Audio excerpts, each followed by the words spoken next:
Hello, UFC 297 Malayalam വാർത്തകളിലേക്ക് ഏവർക്കും സ്വാഗതം. അപ്പോൾ ഇതിൻ്റെ തമ്പനയിൽ ശ്രദ്ധിച്ചിരിക്കുമല്ലോ.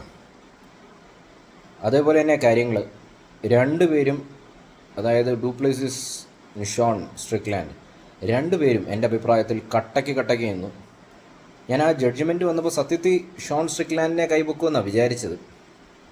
കാരണം അങ്ങനെയാണല്ലോ എൻ്റെ ഒരു പോക്ക്. സാധാരണ നിലവിലെ ചാമ്പ്യൻ അദ്ദേഹമാണ്. പിന്നെ 5th റൗണ്ടിലും ഷോൺ സ്ട്രിക്ലാൻഡൊക്കെ തന്നെയാണ് കുറച്ച് മുൻതൂക്കം വന്നത്. പിന്നെ എനിക്ക് തോന്നുന്നു ഇവിടെ വഴിത്തിരിവായ കാര്യം അത് ഞാൻ പിന്നീട് പറയാം. അപ്പം ഞാൻ വളരെ ആകാംക്ഷാഭരിതനായി ഈ ഫൈറ്റിന് വേണ്ടി വെയിറ്റ് ചെയ്യുകയാണ്. അപ്പോൾ ഫൈറ്റ് തുടങ്ങി. അപ്പോൾ രണ്ടുപേരെ ഇൻട്രൊഡ്യൂസ് ഒക്കെ ചെയ്യുമല്ലോ. അപ്പോൾ ഷോൺ സ്ട്രിക്ലാൻഡ് ഇൻട്രൊഡ്യൂസ് ചെയ്തു. ഓക്കെ ഡ്യൂപ്ലെസിസിനെ ഇൻട്രൊഡ്യൂസ് ചെയ്യുകയാണ് ബ്രൂസ് ബഫർ.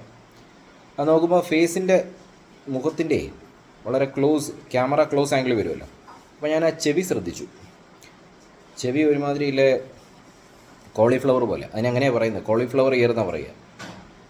അപ്പോൾ അതിൻ്റെ അർത്ഥം റെസ്ലിങ്ങിൽ കുറേയധികം കഷ്ടപ്പെട്ടിട്ടുണ്ട്, പ്രാക്ടീസ് ചെയ്തിട്ടുണ്ട്. അവരുടെ ചെവിയാണ് ഇങ്ങനെ ഇരിക്കുന്നത്. റെസ്ലിംഗ്, ജൂഡോ, ഗ്രാപ്ലിംഗ് ഒക്കെ ചെയ്യുന്നവരുടെ ചെവിയാണ്. ഹബീബിൻ്റെയൊക്കെ നോക്കിയാൽ മതി, അത് കോളിഫ്ലവർ ഇയർ എന്ന് പറയും. അപ്പം ഷോൺ സ്ട്രിക്ലാൻഡ് നോക്കി അത്രയില്ല, ഇപ്പം എൻ്റെയൊക്കെ പോലെ ഇരിക്കുക ഏകദേശം. പക്ഷേ ഡ്യൂപ്ലെസിസിൻ്റെ കോളിഫ്ലവർ ഇയറാണ്. അപ്പോഴേ നമുക്ക് തോന്നി ഉറപ്പായിട്ടും ഇയാൾ ടേക്ക് ഡൗൺ ചെയ്യുമ്പോൾ. എനിക്ക് തോന്നുന്നു ഒരുപക്ഷെ അതിലേക്ക് ഞാൻ വരുന്നത്, ഒരുപക്ഷെ ഡ്യൂപ്ലെസിസിൻ്റെ ഡി ഡി പി എന്ന് പറഞ്ഞാൽ ഡ്യൂപ്ലെസിസ് കേട്ടോ, അദ്ദേഹത്തിൻ്റെ ടേക്ക് ഡൗൺ കാരണമായിരിക്കാം ഒരുപക്ഷെ അദ്ദേഹത്തിന് ഈ ഫൈറ്റ് കൊടുത്തത്. അല്ലാത്ത പക്ഷേ എനിക്ക് തോന്നുന്നു ഷോണിനാണ് കൊടുക്കേണ്ടിയിരുന്നതെന്നാണ് എനിക്ക് തോന്നുന്നത്. പക്ഷേ ടേക്ക് ഡൗൺ ഒരു 2 or 3 എണ്ണമൊക്കെ എഫക്റ്റീവ് ആയിരുന്നു. അപ്പോൾ ഒരു മിക്സ്ഡ് മാർഷൽ ആർട്സ്, ഒരു കിക്ക് ബോക്സിംഗ് ഒന്നും അല്ലല്ലോ, മൊയ്ത്തായി അല്ലല്ലോ.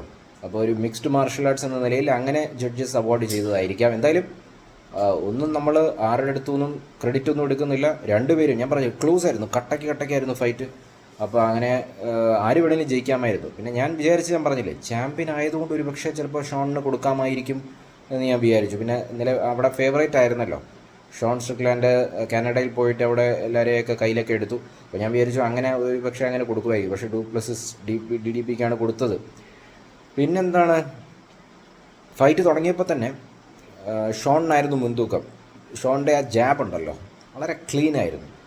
അപ്പം ഒരു ഡി ഡി പിയുടെ ഡ്യൂപ്ലെസിസിൻ്റെ ഒരു കണ്ണങ്ങ് പഴുത്ത പോലെ ആയിപ്പോയി.